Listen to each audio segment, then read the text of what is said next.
Chair recognizes the gentleman from Jefferson 48 for explanation of the bill and a motion thereon.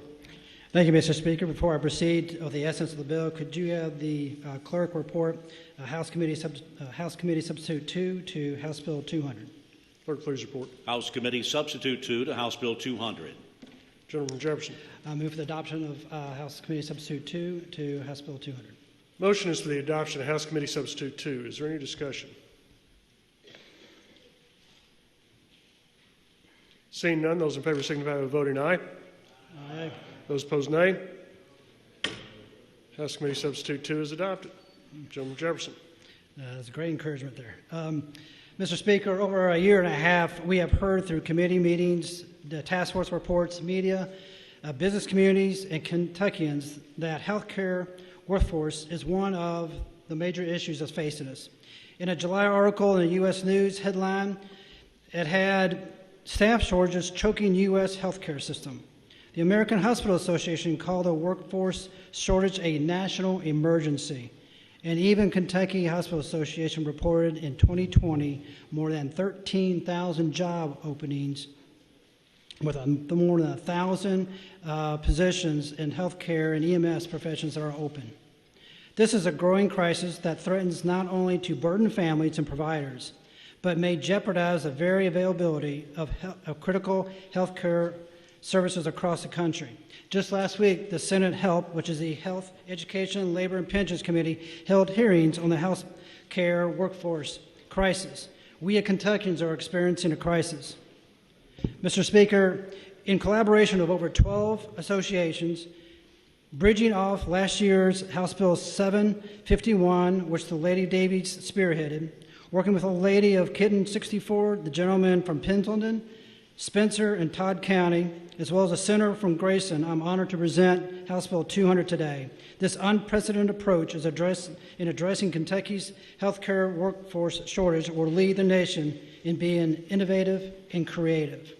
If you're looking at one of your news feeds or reading the newspaper, the headlines would read, House Bill 200 kicks off career paths for any Kentuckian interested in the healthcare career and puts a jetpack on the healthcare training pipeline.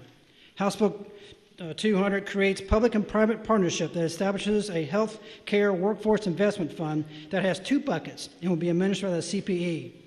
Unlike what Florida did in a scaled-down version, we are looking at a broad spectrum of workers, nurses aides, EMTs, paramedics, mental health therapists, including alcohol, drug counselors, and social workers, dental hygienists. I can go on, but they're all specified in Section 1.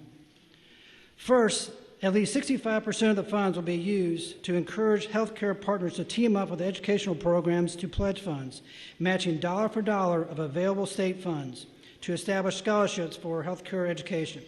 Second, up to 35% of the funds may be used to incentivize universities and training programs to invest in a build-up faculty and provide equipment and other training type of assets.